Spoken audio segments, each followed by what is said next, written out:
on TikTok, and you know, those people make it look like a different kind of a job than the day-to-day really is. And I feel like I teach the part that's the really is part, you know. But they're both necessary. It's necessary that we have fun, but it's also necessary that we know how to work and that we're intentional about it. So with goal setting, you always want to, and some of you here are new, you always want to plan your next year in business in the fall of the prior year. So you guys are in the right place today, okay? Here's what we know about sales.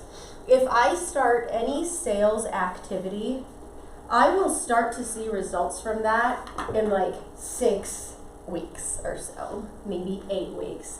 It might be 12 weeks before I really start like a ball. If you just picture you're moving like this enormous like concrete ball, and it just starts to creep, and then after a while it starts to roll faster and it takes less effort, right? So that's what we're always doing in selling.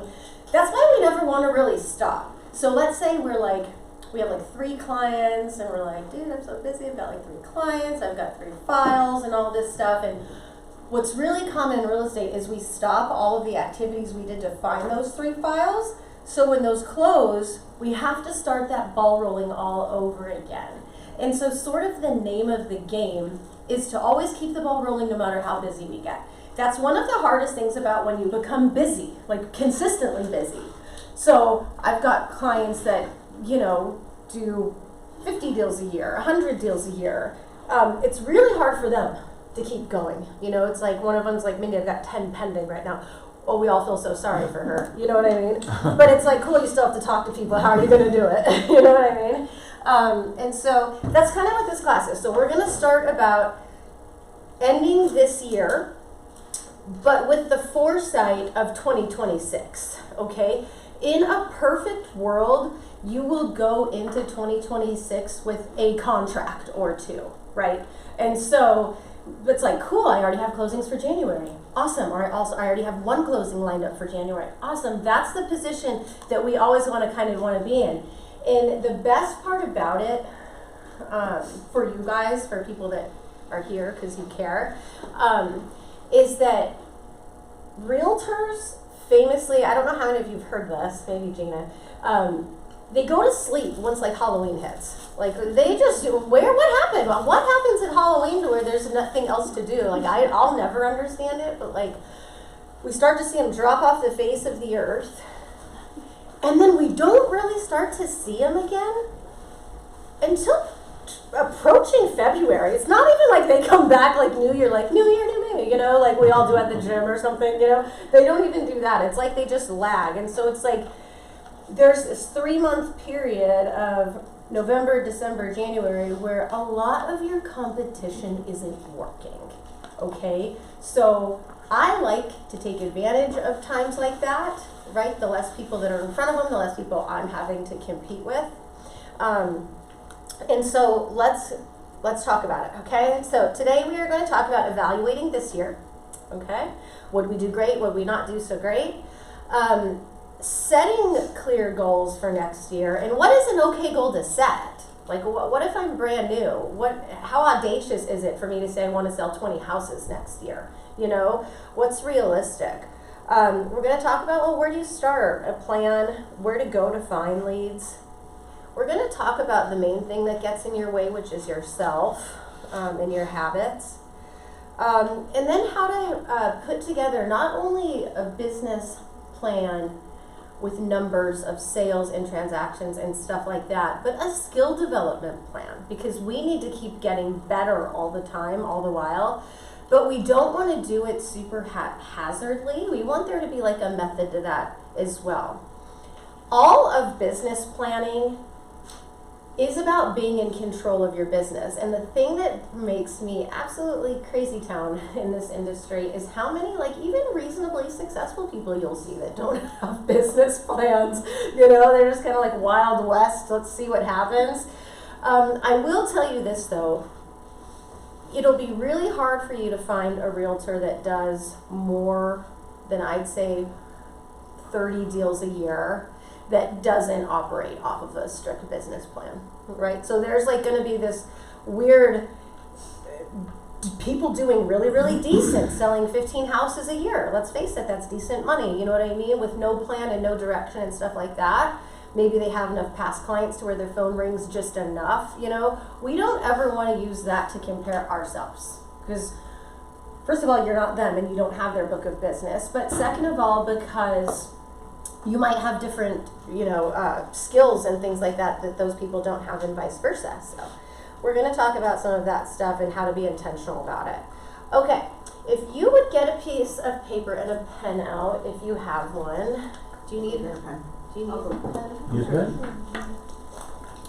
Oh, thank you. Okay, Perfect. Everybody. And I'm going to give you guys a copy of this, okay? I'm gonna email you a copy of the business plan template and then like tracking templates, okay? So I've got them pulled up so you'll see what they look like.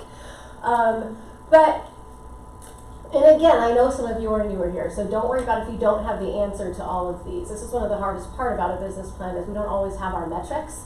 How many closing will you end this year at? Okay.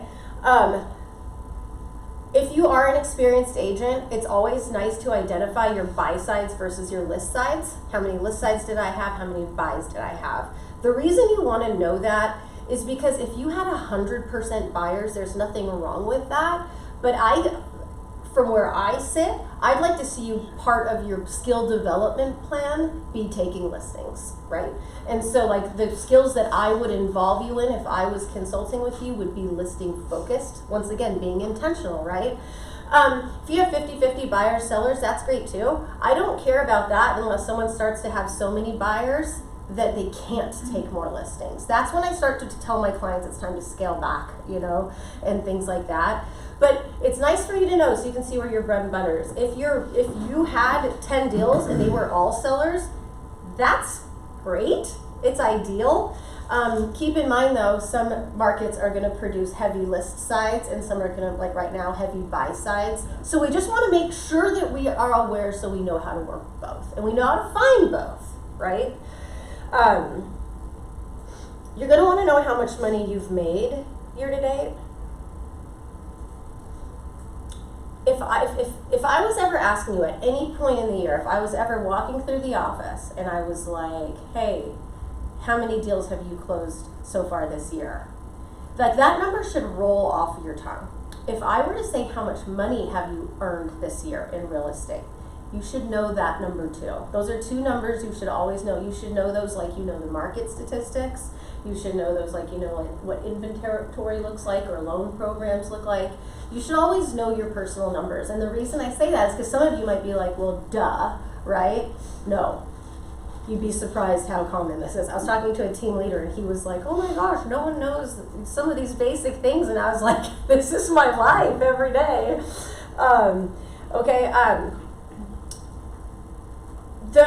A number that's important if you've been in the business this year is what is the difference between the deals you wanted to have closed this year and then what you actually did? It's okay. So there's no shame in it. There's no judgment or anything like that. Once again, it's knowing where you are, right? So you know where you can go. A lot of people in all sales, not only real estate, it's like they're always like, they have a goal, but they're like kind of doing it with a blindfold on. Like, yeah, I want to sell a bazillion houses, right? But like, to do it with a plan is like taking off the blindfold and using your GPS, right? That's what it's like. And so your business plan is something you don't write and misplace or write and put in a file someplace. It's something that should live where you see it daily. Like you really, it should be someplace where your eyes hit it daily. If nothing else, then it's a good reminder to get back to work.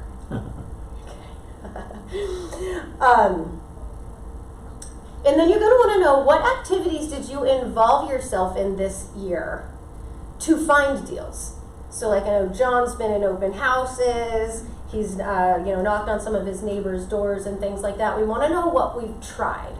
Okay, so first of all, we know what we haven't tried, but we know what we can get better at too. Like if you held 20 open houses and not a single thing came out of it, that's your skill development workshop because something should have come out of that. Okay, you put the work in, so a result should have come with it. We're going to talk a little bit about that as we go. We're also going to, and something that you're also going to always want to do is source your closing. That means identify, where did my closings come from? If I sold 5 houses, or 2 from open house, 2 were from family, you know, and 1 was from Facebook. We're always going to want to know those as well. The more we know, the more we can plan. I'll know. Let's say if I had 5 and 3 came from open houses, I'm like, cool, open houses are the main part of my business. I know I need to do more next year, right? It's duplicatable, it's duplicating your business. I want you to take a moment and really think about what you have done exceptionally well this year. Like, what did you do good? Like, dude, I killed it. Like, once again, John, like, a lot of classes, you know, stuff like that. What are the things that you're like, dude, I killed it? Like, I called all of my family and friends multiple times. I called all of my past coworkers. I've been posting every week on Facebook, things like that. Think about what you've really done a good, consistent job of. And then think about what you know you're not doing. And we all have those things. What should I be doing? Or what should I be working on getting better at that I'm avoiding, right? That's going to probably be the most important part of your skill development plan for next year. Once again, in the gym, they always say the exercise you're avoiding the most is the one you probably need the most. I tell myself that whenever they're like, Bulgarian split squats, I'm like, you know you need it the most. So okay, let's talk about goal setting. And this is going to apply to all of you, so make sure you take this in. The first number you need to know is, how much money do I need to make next year? What is the amount of money I have to make for this to be a feasible career option for me? Okay? And it's okay to be honest. So some of us have like a partner where like let's face it, like we're not relying on my income for my household, you know, and that's fine too. But there still needs to be a number attached. It costs money to keep your license active. Mm-hmm. So what number does it need to be, even if it's 1 house, just to pay the bills of the, you know, to get your return on investment, you know, for real estate? What is it? And you need to know why. So if there's like, if you're like, gosh, if I don't make at least $60,000 in real estate, then it doesn't make sense to keep doing this, right? You need to know that number. How much would it be nice to make? Yeah, I'll cover my bills at $60,000, but not be able to do anything else. So what is that else? What is that something else? Is it an extra $15,000 bubble? Is it $20,000? Is there a vacation that needs to be paid for? Stuff like that. I have to tell you, care a little bit more about the need number than the want number. Once you guys are seeing me at this time next year and you have tracked everything the way I told you, you're going to know this number. You're going to know your average price point, right? So when we do set goals, we normally do them off our average sale. So like I was running someone's average sales before I walked in here. Theirs was more like closer to like 670. So I would do their income based on that number. This is the average number right now for MLS. Okay, so that's okay to use. So if an average commission is $12,500, you can do your goal setting based on that. Okay, I need to make $60,000 this year. I'm going to divide it by $12,500. It's going to tell me how many houses I have to sell. What is it? Like 5. Okay, so my goals will be around 5 deals. Okay, so that's how I want you to do that, and that's how I want you to do it every time you think of a goal. If it's a quarter goal, gosh, I need $20,000. You know, I want you to do it in terms of units. Don't worry about volume. The volume will come. Like don't set goals. It's my advice not to set goals in terms of volume. I want to sell $5 million in real estate next year, right? It kind of adds up to the same number, but I want for you guys and it's easier for us in our minds to have like that unit number. Cool, I did 1, I need 4 more. I did 2, I did 3 more, rather than, oh, I did 1.2 million, now I need, you know, whatever. So I like measuring in units. So each of you, do you have, like right now in your mind, like how many houses that is for you next year, this number? And they're all going to be different, and they should be, things like that. Now, you want to know why. So if it's based on income, like I need to make this much money, that's easy, right? So I need those 5 deals because it just doesn't make financial sense to carry this license without it, right? If you start to have that extra bubble, some personality types are dreamers, you know, and the dream does excite them. I am not that personality type. I'm more of a realist, you know, but some are more like dangling carrot types of people, and that's fine. It's nice to know if you are that kind of person. It's nice to know about yourself. But I still make those people define what that is. So that big dream, I want to sell 10 million in real estate. You know, I'm cool. Why? What are you going to do with the money? Spend it. And so I have them go reverse engineer and spend it.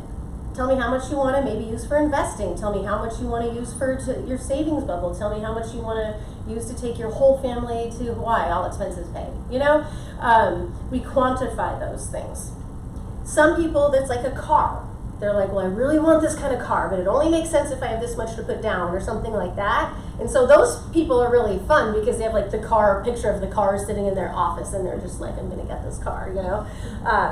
So you do want to have an idea about where the money's going to go. Otherwise, that number will not matter to you. It's just a number, right? It's arbitrary. It's like, oh, Mindy said I should sell 20 houses. Okay. You know, it's not like it means anything. The number has to mean something for you because the very last slide I talk about is going to be motivation and how it comes and then it goes and then it stays gone and then it spikes back up and it goes again. During those times, those whys, those why do I want to make that much or why do I need to make that much, that's when those get you to go do what you're not motivated to do, right? So we're all that way. There's no one here, myself, Tay in the back, there's nobody that's immune to that. That's just called being a human. Everything is going to start with time management. If you ever hear me talk, you're going to hear me talk about the realtor curse, is you would have freedom. That's why you chose the career, a lot of you, and all of that stuff. What you've really done is got yourself freedom from consistent income, because if we don't work, like we talked about at the very beginning of the class, if we don't work all the time, even when we're busy, then there's no income. It's the beauty of this industry is there's no glass ceiling. We can make as much money as we want. But there's no minimum that we're going to make. It's not like coming to work and checking off a box and you still get a paycheck, you know, which I know you all know. Believe me, I know you all know about that. So I'm a big believer in schedules and planning out a schedule. And I have to tell you that I know the way some of you might hear that. Like it probably took me personally about 5 years of working with a coach. No, probably like 3 years of working with a coach before like the schedule clicked in. I was like, don't tell me what to do and when to do it. I'll get it done. I'll figure it out, you know. And then I ended up getting so busy that I couldn't get everything done if it didn't have a spot. And I was like, oh, okay, you know. And now I'm kind of somewhere in the middle. I'm not really strict with a schedule. I am still as long as the list gets done type of a person. But you have to be careful there if things on the list continually don't get checked. So that's just something really important. So you're going to need to have your non-negotiables in your day. We're going to talk about non-negotiables moving forward. The main non-negotiable that will be in your week is going to be the talking to people part.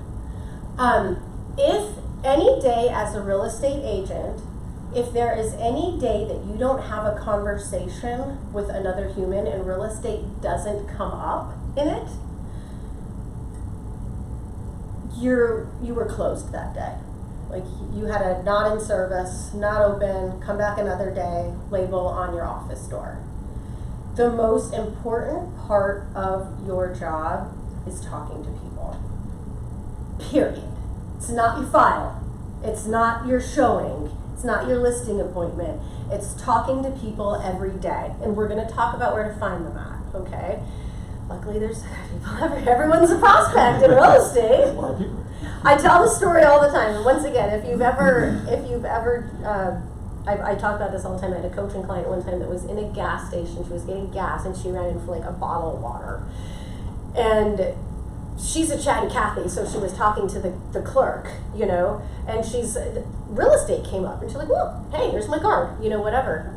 He called her and ended up buying a house from her.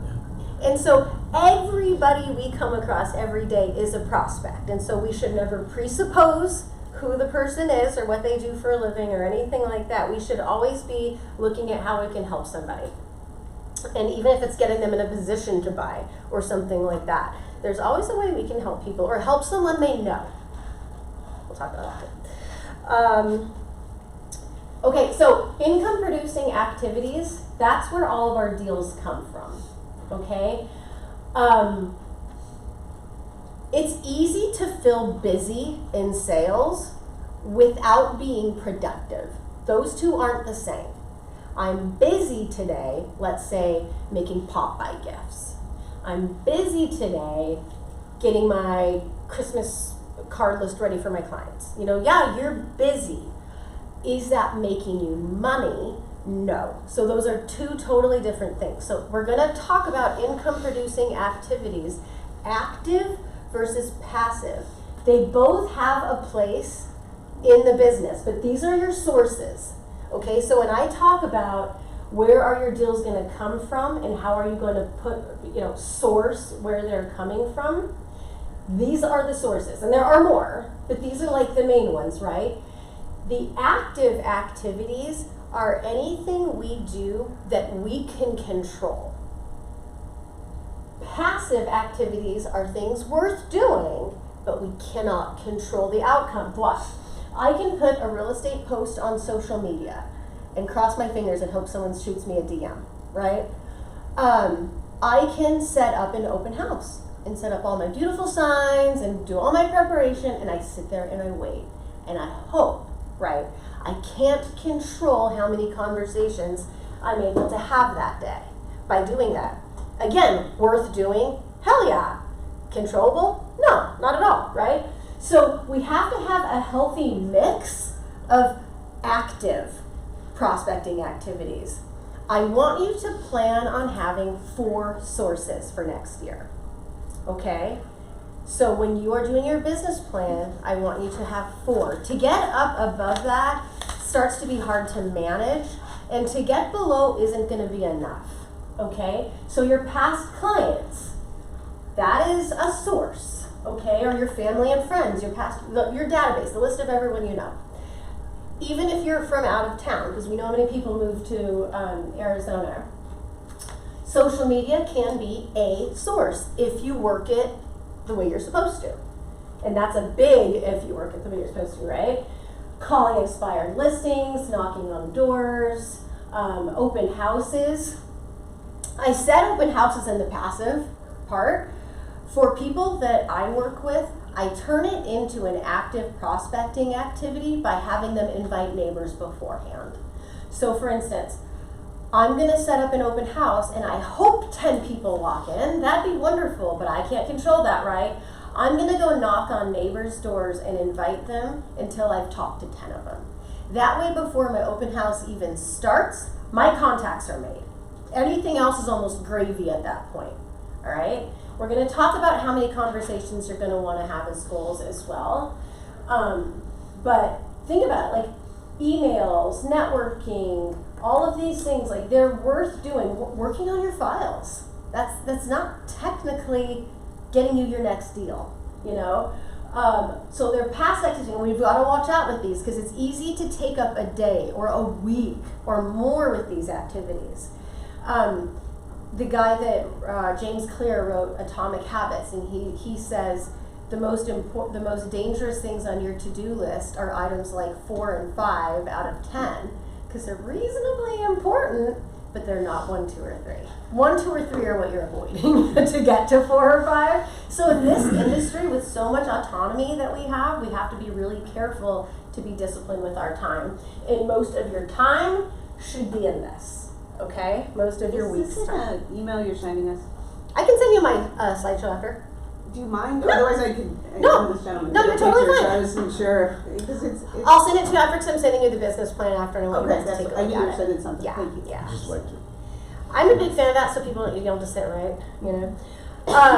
Okay, So, how do you pick which 4? Okay, how do you pick which 4 are going to be your 4? Well, I would ask yourself a really, really important question is what are you willing to do on a regular basis? Because I can have a great idea that I'm going to start hammering expired listings next year, but if I know myself, and let's be honest, that's exhausting, and, well, there's a lot of reasons why it sucks, but if be a realist. Yes, I can stay on top of my social media for business. Yes, I'm willing to do that. Or it's not my favorite idea, but I'm willing to do it. Okay? Same with I don't love spending my weekend in an open house, but I am willing to do it as a source. Those are the questions you're going to want to ask yourself. Your past clients and family and friends, I'm just going to call that your database right now moving forward. That's a source for all of you. So you all already have one, okay? And that's something that you're always looking to build. So it's a good source. It's a worthwhile source. So example, again, what activities can you sustain? What are you willing to learn to get good at? And I would like one of your sources, at least, it's okay if more than one is, I would like one of the sources to be one that you're gonna have to work at. Think about it. I'm putting you in a really great situation to be better at more things. My clients that say I'll never knock on an expired listings door or call one ever, look me straight in the face, I'll never do that. I say, okay, but you're gonna learn the script and the objection handlers anyway. Why do you think I do that?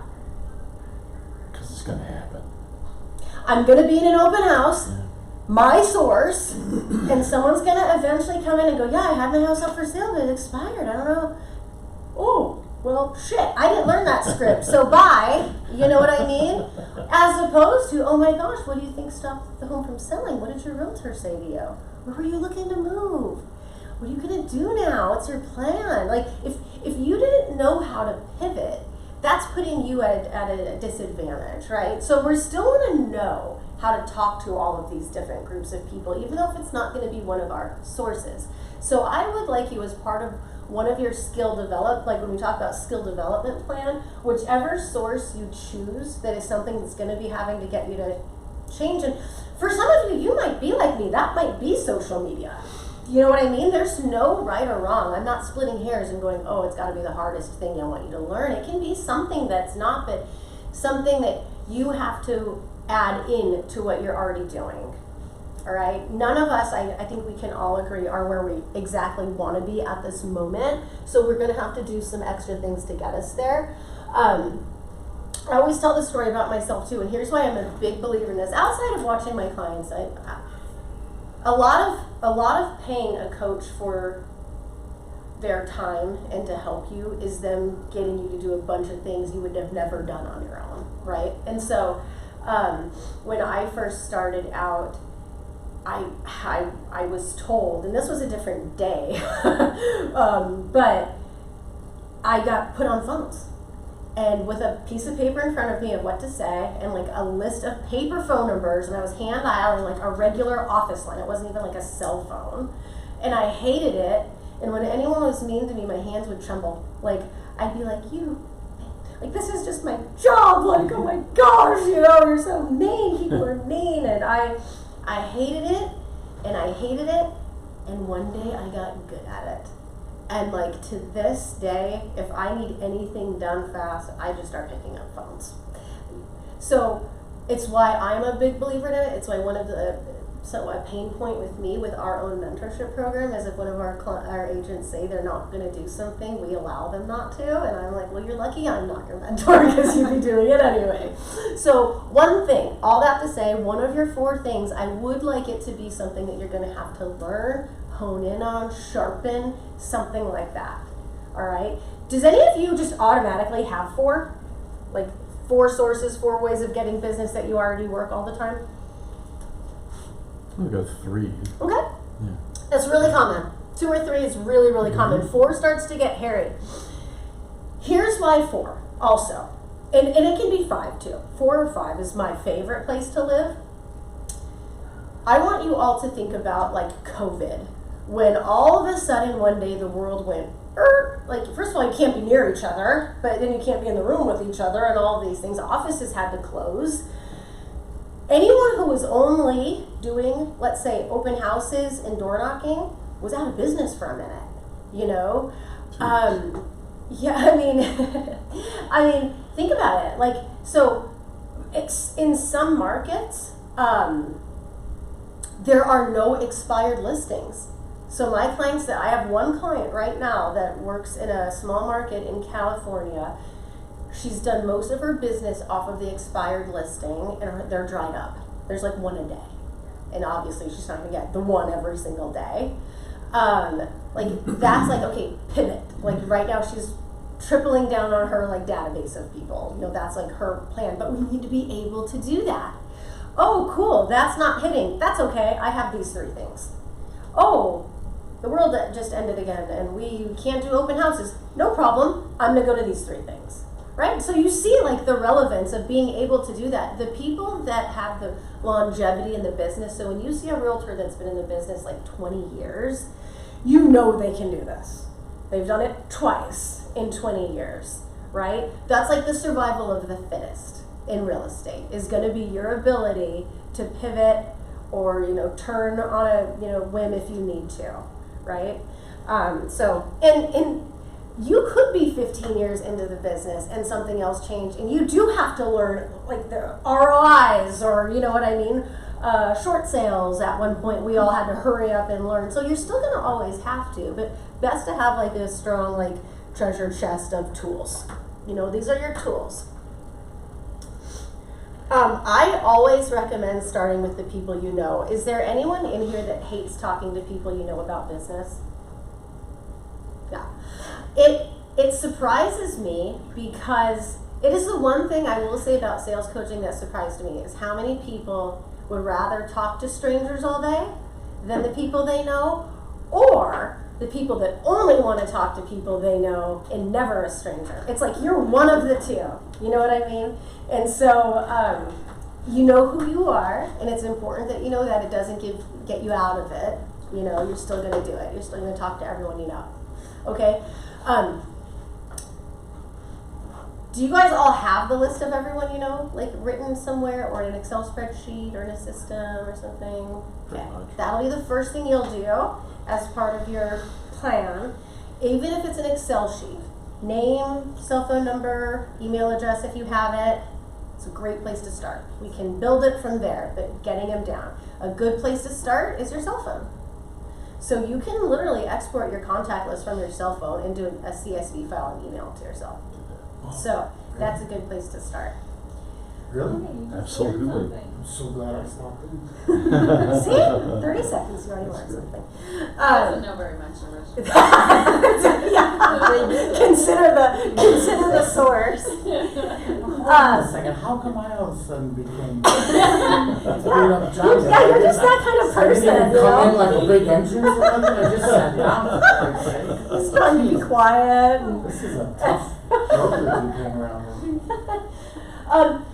From where I stand, I like you to separate out, if it's a couple, I like you to separate out husbands and wives versus 2 separate entries, if you can. Okay, so sometimes maybe it's uncomfortable. Let's say the guy like hit on you if you're a woman or something. Like, okay, cool, we don't have to separate those ones. We'll just call the wife, you know? So there's always going to be exceptions. I like to keep them separate, because think about it.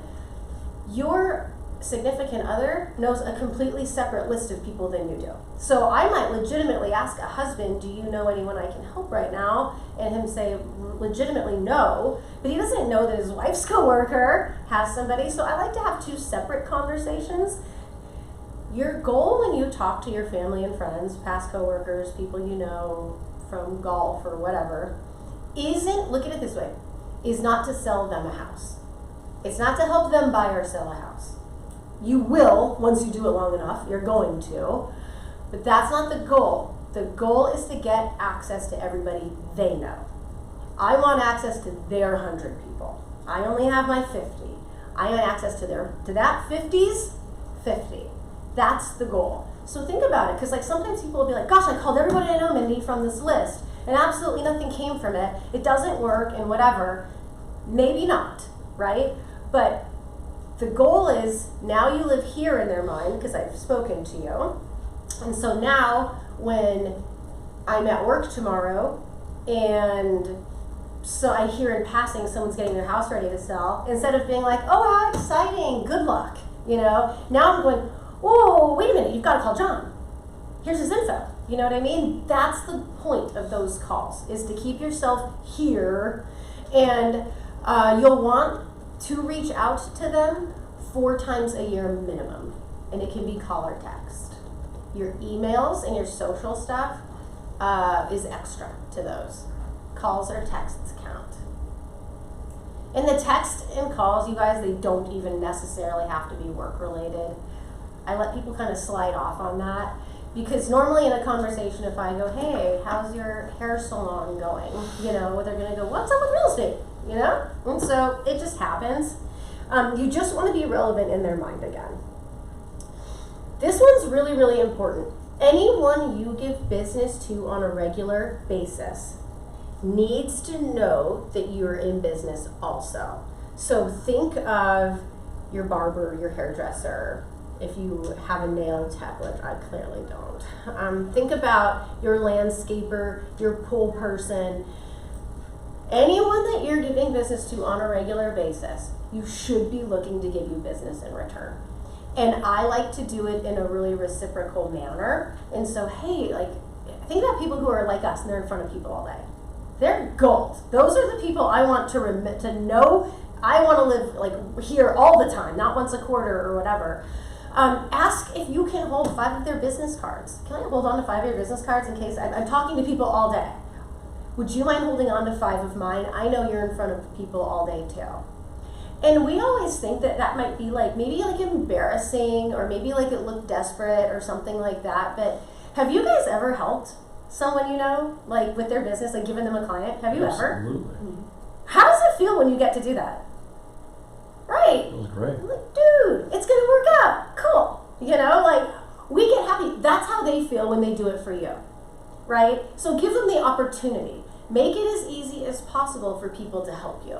Right? And if it's just holding on to 5 of your business cards at their desk or on their person if they're out and about all the time, whatever it is. All right? But think about who who's in front of people all day long, like you guys are, or like you should be. And those are people, don't even wait till the end of the week. Do it today. Call them and ask them. And they're going to say yes. Unless they're like, dude, my wife's a realtor, I'll be in the doghouse or something like that. Okay. Even then, I'd be like, can I be a plan B then, just in case your wife gets too busy? I don't know. It happens. Okay. Anyone you've ever done a deal with, whether it was a renter or a buyer or seller, has to be on this list. I don't care if you sold them a house and you haven't talked to them for 3 years, 5 years, it doesn't matter. They haven't been waiting for your call. They don't know that you're supposed to be calling them. It's still nice to hear from you. Okay. I wanted to talk to you guys for a second about relying on the office. So you guys are with one of the top independent brokerages in the state of Arizona, okay? We have insane resources. Not only do we have our coaching teams, our teams, and our mentorship program, which is one-on-one where we pair you up with a realtor, an experienced realtor. Yeah, that's great. Okay, those are opportunities you have. But think about all of our power partners. Think about our title reps, the lending Encompass that was just in here. They have things that they can give you to help you. All right. So when you're going it's okay to sit down with those people and go, here's where I'm thinking my sources are going to be for next year.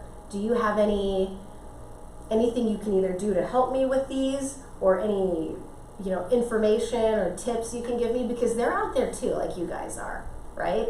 And so I would, if you haven't met with a lender or a title rep in a while, I'd recommend you schedule that and just see what they can do to help you. And they have crazy tools. You guys, I'm not sure if Veris does, I'm sure they do, but some title companies can run you reports, if you go, here's where I live and I really want to take more business right here where I live, or whatever, this pocket or wherever. some of them have software that will like use AI data to like project which people in the neighborhood are likely to move because of some of their behavior. So instead of, first of It's all, amazing. right? It's crazy. Right? I'm That telling is you. crazy. Yeah, and so it's like if you're already going to go out and invite people to your open house, but I happen to know you really might be looking to buy or sell soon, you know, I'm going to make a point to try to catch you, you know, and things like that. Or maybe I actually spend money on stamps and mail those people something or something like that. So think about it. And that's just like one thing that one title rep can do for you.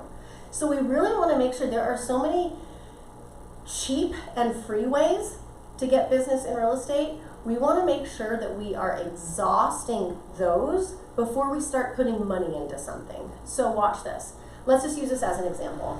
And I keep using open houses. If anyone ever told you open houses doesn't work, they're full of it. Okay. But we have signs you can just rent from the office. So if you're like, oh, I'm new or I'm not really in a position to spend like $500 on open house signs or something like that, fine, right? We have signs here you can rent. You do one every weekend, and let's say you get like your first client, and then you're like, dude, I got a second client, or now I've got 3 leads. This is gonna work for me. Now it's time to spend some money.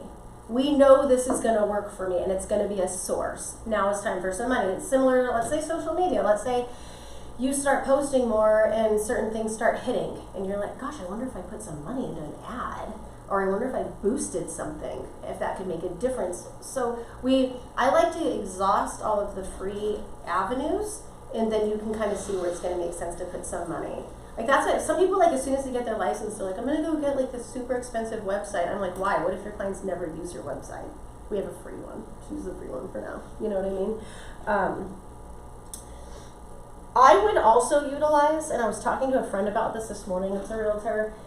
If your title rep or your lender has like a weekly report they send out with, like, let's say new rates or rate predictions, or maybe a program, down payment assistance program came out or something. If you guys are getting those from title or from lending, just rip it off for your own updates. Like, just copy and paste. We don't have to spend hours and hours and hours trying to be like super creative. You lean on them for that information. And like, your title rep should be sending you every week like a current market stats. And you should always know those. That is a really, really important part of your job, is to always know market stats. What's inventory like? Is it up? Is it down? What are average home prices? Are they up or down? Units sold, is it up or down? You need to know that, because once you start having more business, it's going to matter when you're putting in offers or pricing homes to sell. You're going to need to know where the market's trending and how to get people's expectations set right. So if you're taking a listing right now in some parts of the country, it's really reasonable to say, just so you know, inventory's sitting. Don't freak out. If average days on the market's 45, don't freak out if in the first couple of weeks. You know what I mean? And that way, best case scenario is it sells in 2 days and we're miracle workers, right? But it's good for you to know when you're giving people advice, okay? You should always know, never be caught with your pants down if someone asks you how the market is. I said, caught with your pants down, and I heard Johnny say something. Can I add one thing to the Yeah. thing you were saying? Yeah. So I have a very long-standing, excellent relationship with my title rep. But you know what? It's always good to know what other title reps are doing too, because Yep. you never know what you're missing. So it's kind of like you don't know what you don't know. So sorry. No, it's great advice. Same thing with lending. Like, if you're only working with a retail lender, it's good to have a mortgage broker that you talk to. Have a backup. Yeah, because a lot of times they can do things that your retail lender They're not can't. only working with one agent. They're not only working with Yeah. one agent. Correct. Yeah. Yeah, very true. Very true. Don't have all your eggs in one basket. Yeah, absolutely. Absolutely. That's really good advice. So maybe when you schedule your meetings for this quarter, you have part of your plan is to set meetings with 2. Yeah. You know? And definitely with lending, make sure one is retail and make sure one is a broker world. Those are very different from each other. Use your social media to your advantage. I'm not going to spend a ton of time on this. Like, for me to teach you guys anything about social media would be the most silly thing on the planet. we've got a lot of much better people than me at that. And if you ever go to my Facebook, you'll see why I would never post. And so if it is going to be one of your sources, it won't count as a source if you're not very intentional about it. Like, here's my calendar, here's the layout of when I'm posting what, and you know, all of that stuff. I mean, it has to be like that in depth. Okay, now we're going to talk about tracking, and I'm just going to show you guys an example of the tracking form that I use. There are lots of them, okay? So everybody that I coach operates off of something like this. This is how old school it is. Have any of you ever like sat on the phone or and like made tally marks as you're talking to somebody, like to see how many? Oh, it's so like gratifying. It's like, oh, it feels so good. Anyway, that is why I'm weird. But so they keep track of everybody they talk to every day and from which categories. So my clients that are like heavy on social media, they'll just like scratch one of these out and put like social media, and they'll put their contacts here, and they'll do that every day, and they have a goal. Then like, did a lead come from it? So I talked to someone in my center of influence, so that's like the people you know. And one person said they might be interested. Cool, now they're a lead. So it's a nice way to know, like in a snapshot at the end of a week, what you did. It's also the best way of getting better at something that you're not currently good at. So for instance, if you talked, if one of these was open houses, and it was like, I did one here, one here, one here, one here, here's how many people came in, 3, 4, 0, 3, and nothing, not even a lead is being generated from it, I know that's the first place we need to work with you, is talking to someone once they come in an open house, right? You won't know that though, unless you have enough reps in for us to diagnose that. So sometimes people will be like, gosh, well, I don't know the first place to start. And I'm like, well, how many people are you talking to in a day or in a week? I'm like, well, I don't know. Like, well, if I don't know you're actually talking to people, maybe that's the first thing you need to work on. You know what I mean? If you start to have a lot of leads, but you don't have any like appointments set, so let's say, gosh, I'm holding open, same example, I'm holding open houses every day. I saw 3 people Monday, 4 people Tuesday, blah, blah, blah. I had a lead Monday, 2 leads Tuesday, and then nothing gets turned into an appointment. Now I know what your problem is. You're having trouble closing. Okay, so you're okay meeting people, you're putting the reps in, you're okay talking to people and getting them to engage, but there's something missing here to where you can't seal the deal. That's what I'll work with you on, right? And so that's why you can't know all of the things you're really, really great and not so great at unless first you do some of these things, right? And it looks a little bit like not glamorous and things like that. I want to give you an example. So this is one of my clients I've been coaching for actually a couple of years. She sells about 60 houses a year. She gives this to me every single week. I talk to her on Wednesday mornings. Every Tuesday night, this is in my email. So she plans, if she's going to take a day off, it's already planned, so, well, reasonably so. So she had a goal of working 5 days. She actually worked 5. She wanted to spend 15 hours prospecting. She does all phones. She did all 15. She was able to talk to, she wanted 150. She did 237, and this is a week in particular she sent out a mass text. So normally that wouldn't be able to be that high. She generated 9 leads. She wanted 15. And look at this. This is why I wanted you guys to see this. She didn't do any listing presentations. She didn't take any new listings. She didn't have any buyers out. She sold one of her active listings. But I want you guys to see this as an example of she did all of this in 5 days' time, and really nothing new came out of it. Yeah, she got some new leads. When I talk to her next week, she'll have thrown half of those away. And so it's not like, well, gosh, I did it all for 1 week and it didn't work. Next week she might give me her numbers, and 3 of those leads might have converted into buyer showings, and that's how it goes. So I think she has 8 pending right now. So if she doesn't do anything new before now and the end of the year, she'll end at like 58. Okay? And so that's what she has to do it. If you've been in the business years and years and years and years, and you've been good about keeping up with people that you've done business with, you won't need to do this forever. Like, this is while you're building a business. This isn't forever. So Johnny's been in business for 100 years, and so his phone probably rings enough to keep that first number we talked about, the how much do I need to, met, right? I have a question for you. Do you dive deep, I love this, by the way. Do you dive deeper into like whether it was a text, a phone call, an email? Yeah. Sorry, am I So getting look, ahead of you? no. So first of all, some of these were texts. That's how she got so high on the phone list. I normally, just for you, Johnny, I don't like to see someone talking to more than 10 people an hour if it's phone conversations. Because I think you're probably not having good quality conversations if you're talking to many more than that. If you're only talking to like 3 people out of an hour, I know that's not a good use of your time. So I like that number to be like 7 to 10 per hour. She got more because she's doing a pumpkin pie giveaway for Thanksgiving and I'm allowing her to text people. So she counted those as texts. So normally it wouldn't be that high. But look, so this is where she keeps track of her total. That's like every time she makes a call and gets someone on the phone, so we're not talking voicemails, she does an X. So this was one day. This was October 20th. And then this is when she's generating leads, 0 appointments set. And then this is where she was talking to. So she's got 1 FSBO, 2 expired, and then the rest is all database. And so if we go down another day, same thing. She does a lot of circle prospecting too.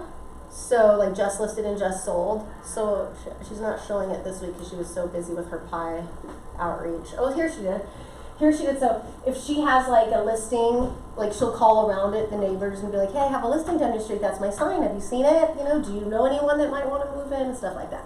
Just so you guys know, I have a client, or I used to have a client in Florida. He was a kid. He's like 22.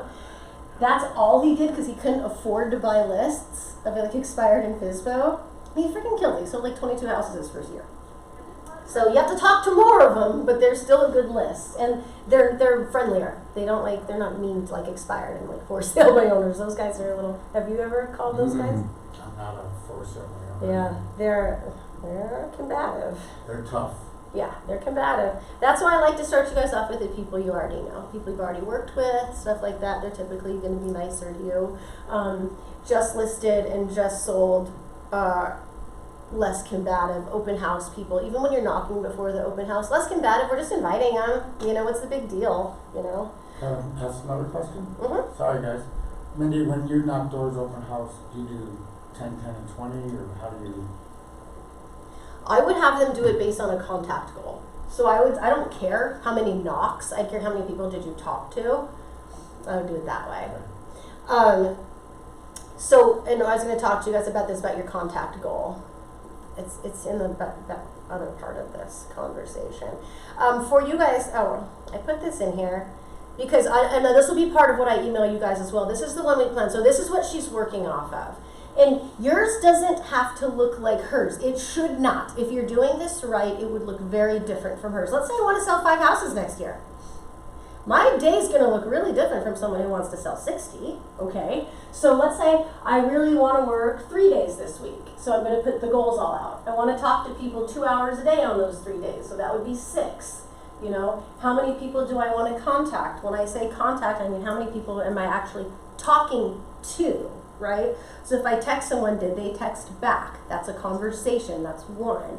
If I DM someone on Facebook, did they reply? That's 1. We're in a conversation. It's not just me peppering someone.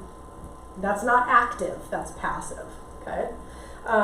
Or if I'm talking to John in the grocery cart line and we, you know, he sees I have a realtor shirt on and he asks about the market, I'm counting it as a contact made, you know? Anytime business comes up. So you want to have a contact goal. What should your contact goal be? That's what we shall talk about. And I'm already running further than I really wanted to, so I'm going to get going on this. John, how many houses do you want to sell next year? 5. Perfect. What about you? How many houses do you want to sell? I'd say 10. I just started this year, so I'm still getting the flow. I'd say You 10. can do I don't know 10. if that's a good number or not. It is. Gina? I was thinking 6 just didn't come into a new market, Yeah. but She freshly moved here and activated her license in Arizona. How many? 10. 10. Perfect. Okay. So how do I know what kind of goal I want to set? You all have your number. The first thing that I want you to think about is how many will come to me of the 10. So you kind of know yourself. Maybe you've talked to people that are like, I might have somebody next year or something like that, right? How many of your 5, your 6, your 10 do you think will just drop on your lap? And it's okay if that number is 0. You want to think about that. However many left, those are the ones I have to go find. Okay, so let's say my goal's 5. Let's say I think 1 will probably come to me via referral, something. I need to find 4. Your daily contact goal will be 4. That's how you'll have that number. That's why she has to talk to so many people in a day, right? Because she has 60. 10, let's say maybe 2 will come to you, like your mom calls you, can you help my friend or something like that? Great, so I need to find 8. Your goal will be 8 per day. So when you're planning out that week, it'd be 40 for that projected number for yourself. That's how you know at the end of the day, like if you did a good job. Like, because in this industry, it's hard to tell. It's like, did I do my job today? I don't know. Yeah. Did you talk to 4 today? That's how you know. Did you talk to 8 today? That's how you know. If she knows, did she talk to 60 today? Yeah. It takes her half a work day to do that. So 3 to 4 hours, she's just sitting around on the phone, which, trust me, I don't want to do. But that's a different kind of a beast, but Unless you're sitting in an open house and you got nothing else to do. that's so fair. And then it's like getting it, 2 birds with 1 stone, To know if something that you're doing, because I know I put in the paperwork for this class, is like, how do I know if what I'm doing working? So you have your 4 sources you're going to work on this year. That's what I want you guys to leave with, okay? If you don't leave with the full plan, fine. What are the 4 places you're consistently going to go for business next year? Which one of them is something you're going to have to work on via skills or whatever it is? And I can talk to you about that. So when you email me back, or when I email you, if you want, you can email me back and go, gosh, I really want to get into this. I don't know where to start. I'll give you a call and we'll talk about it. Okay? So you're going to want to have those 4. And then I want you have to consistently work those 4 sources for like 2 full months, 60 full days before you come back and tell me it doesn't work for you. All right? And so if it's going to be, and you've got to be able to show me like the receipts, right? Look at my calendar for these 2 months. I held open houses these days. I invited people to the open houses these days. I called everybody I know this month and this month. You know what I mean? All of those things. And if you can show me that you were involved in those things and absolutely 0 came out of it, we'll have a talk. Because I first of all call BS, right? Coaches can tell when people are lying about their numbers. Fun fact. Like if someone gives me and they're just like $1 million a week, but nothing's coming out of it, like you're lying. Like a bozo would have a deal by now if they were talking to that many people. You know what I mean? And we measure success in leads. Like someone says, well, yeah, sure, you can call me after this open house and we can talk more. Cool. Lead. Someone that expresses interest in working back. It doesn't mean they said, sure, let's go look Monday at 5. That's an appointment set. We track that different. But someone going, sure, you can give me a call and follow up with me. Sure, you can send me more comps in the area, something like that. Those are leads. That means you're doing it right. You're doing it right? And then once they do go, sure, okay, sounds good. I will meet you at 5 o'clock on Friday to go see that house. Cool. Appointment set. Really good, right? Nothing matters that we do, like the talking to people, all of that. It doesn't matter until we start seeing the income-producing activities come along with it, right? And you're going to know. If you do it consistently for 60 days, you'll know. And I'll tell you this too, and this doesn't cost you guys anything or anything like that, but let's say you do start. Let's say you're like, I'm getting a jump on it. I'm starting next week. Screw it, and you go, everybody in the open house is telling me this. Or I was inviting people to the open house, and I keep hearing this back. I keep getting this certain type of, we call it like rejection. You should let me know right away because it's something you're doing wrong. All right. So if they're constantly being like, I'm not interested, or I'm not talking to you or whatever, I'm like, what are you coming off like? And those are things that are really important, And so, but if you, a lot of times with that 60 days, if I get to work with somebody, I'm preempting that because we know really fast, because I talk to them every week. So after 2 weeks, if they're still getting it, I'm like, cool, try this, So normally it wouldn't take that. But if you do find yourself right away continually getting the same objection, get back to me and let me know because there can be an answer to it. If we're always hearing the same things, I should have an answer memorized to it. It's just like when expired listings say I'm going to use the same agent again, right? We know they're going to say that. I'm going to relist with the same agent. Why? They didn't sell your house the first time. You're going to sign another contract, right? We can't say that. So what do we say? Interesting. What do you think they're going to do different this time? Why did they do it the first time? What do you think? There are ways we can go about, but we have to know that. So if you start to hear something all the time, that's the first thing you need to learn. What to say back. All right. So the goal for the new people you want to talk to a day, you guys all pretty much have that number with you right now, right? How many houses do you want to sell next year? How many are going to come to you, do you think? Be conservative with that number. It's not going to be half or something like that. We're trying to get there. But, and Aaron, this is Aaron in the back. I was just trying to quietly take a photo. But that number that you are left with, that 5, that 6, that 8, or whatever, that's the number of people you want to talk to a day. I don't care if you use my tracking form to do it. I don't care if you have a sticky. I don't care if you have like a little cute notebook you carry around. That's how you're going to know what you did. Okay? That number's important. If I were you, I would have some kind of a calendar where I'd put that number every day. So maybe the next day when it's Tuesday and I'm looking at what I did Monday, maybe I'll put just an 8 on Monday and then a 6 on Tuesday or whatever. Just so at the end of the week before you call me and tell me something doesn't work, I know. I really know. And you know. Did you do a good job today? No, I only talked to 4. Cool. You failed. You should talk to 12 tomorrow then. Really?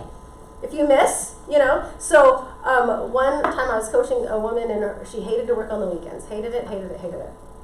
And she was always missing her numbers every week, but by a dumb amount, by 5 or something. It's why wouldn't you just make 5 more calls? You know what I mean?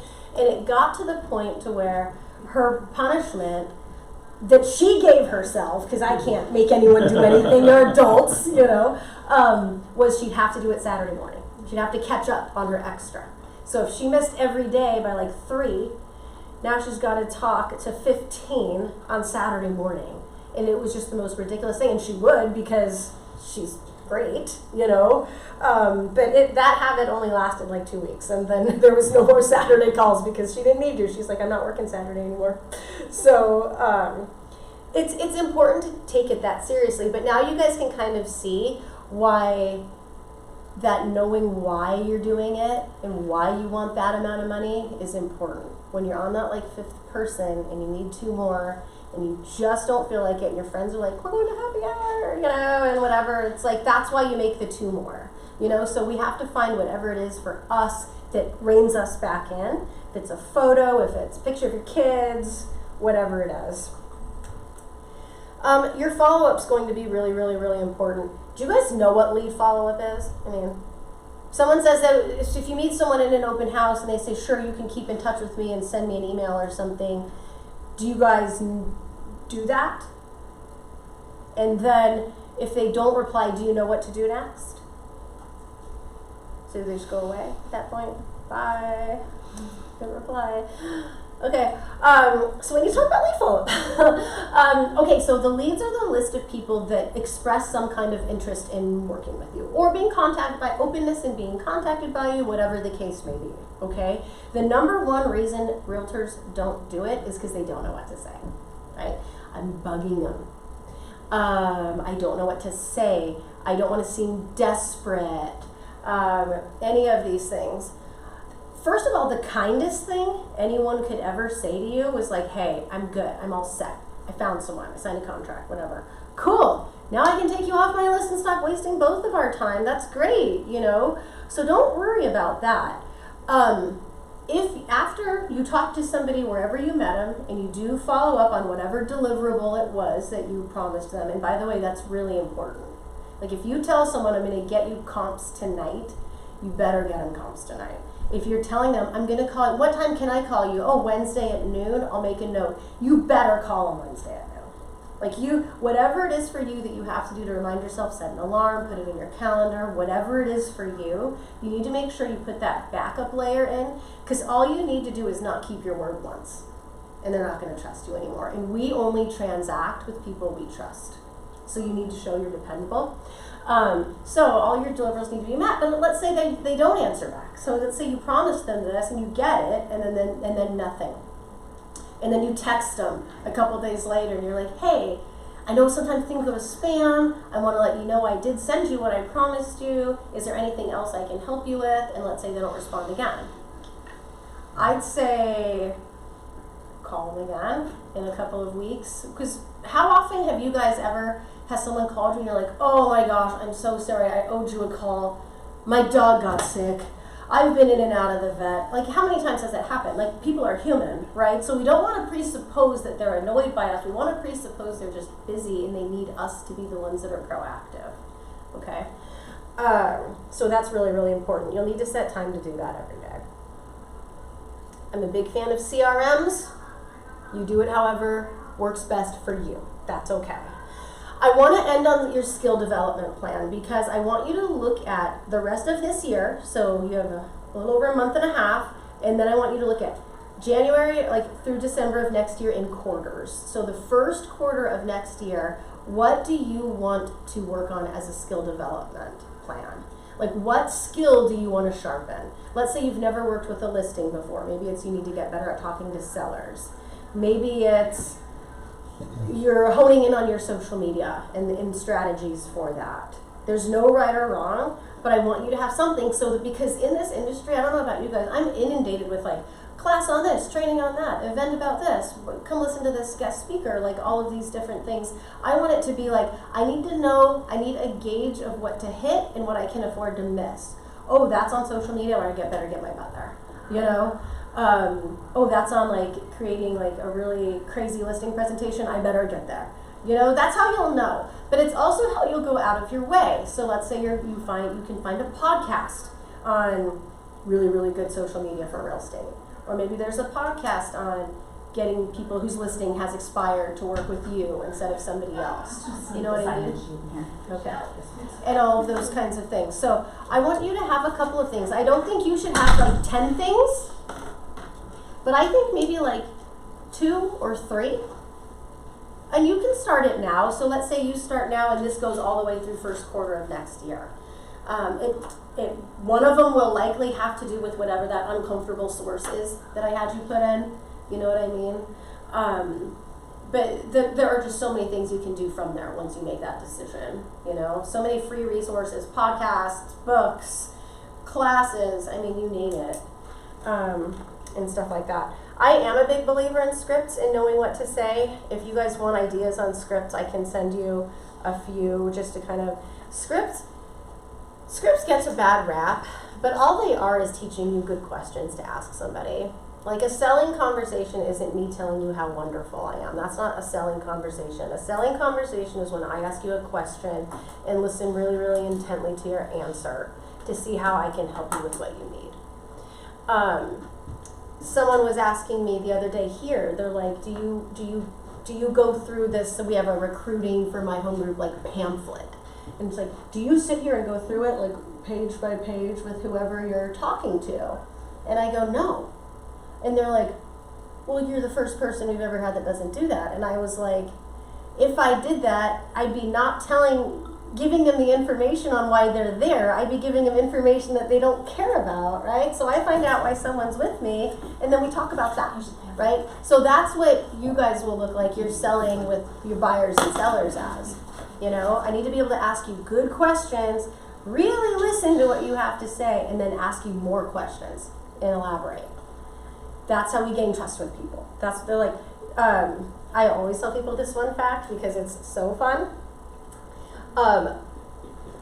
When a person feels genuinely, truly listened to, it activates the same part of their brain as when they feel loved. That's a fact. You can Google it. So that's how important it is when we are talking to people to really, really, really listen. Maybe ask them another question about that. Well, you said you had to be there then. What was there then? You know, what was in Michigan?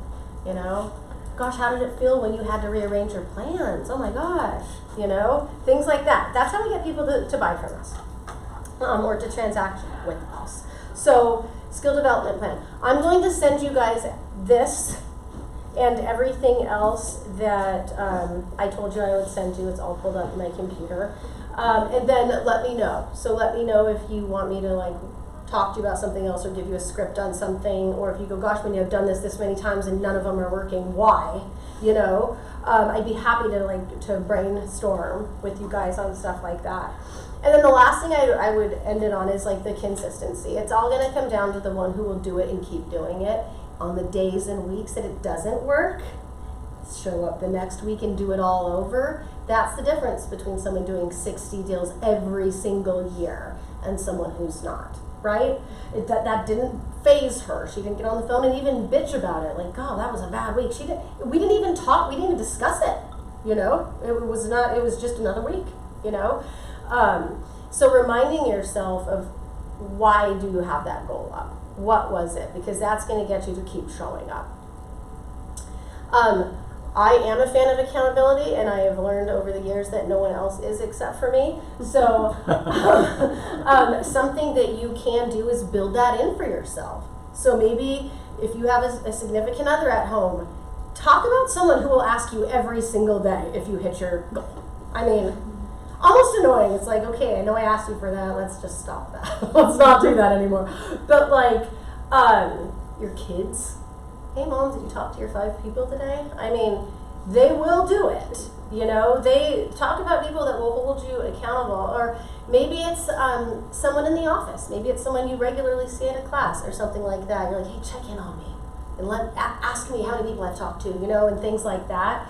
A couple of my clients have like little groups of like 3 or 4 agents that at the beginning of their day, they set their intention, here's what I'm going to try to do today, and at the end they all follow up and go, yep, hit it, no problem, or here, came up short, but here's what it was, you know, and stuff like that. So whatever it is for you, it's okay to build in layers of accountability for yourself, because this is important. This is like your income, your livelihood, what you're driving, where you're living, where you get to go, you know. So it's really easy in real estate to not look at it that way, but I want you to look at it that way. Like, this is a business that you have 100% control over. You just have to take control over it.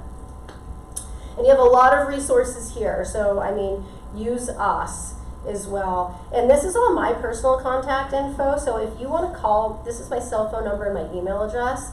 You'll be hearing from me because I'll email you all of the assets that I put up today. But if you wanted to run through anything else, like, I'd be happy to talk to you about it anytime.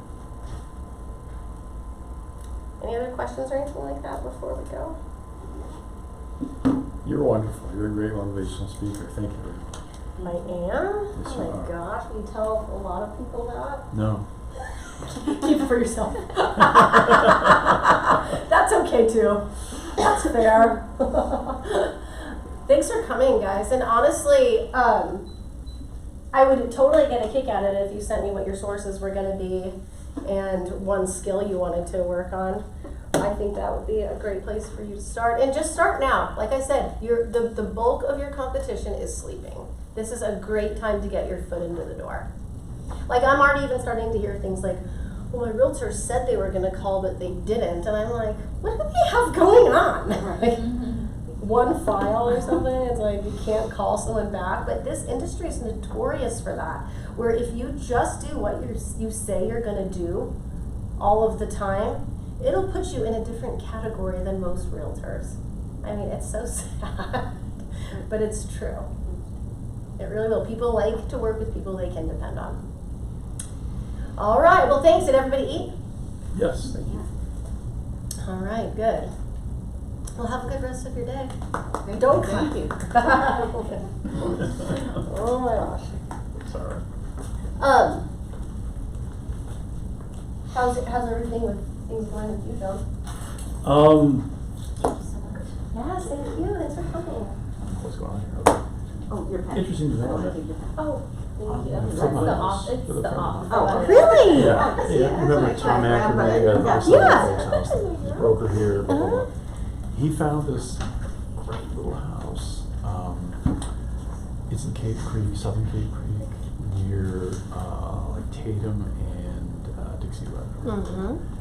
Great little 3-2, we can get it for like 4, and we can sell it for 5, with just a little bit of cosmetic. So we're doing it. Thanks. You know, and it's like, okay, I know that's not this, Yeah. if you will, but I just think it's something that I want to also do. Yeah. Because it resonates with me. I'm that kind of a hands-on guy. Yeah. You know, material things that I used to build,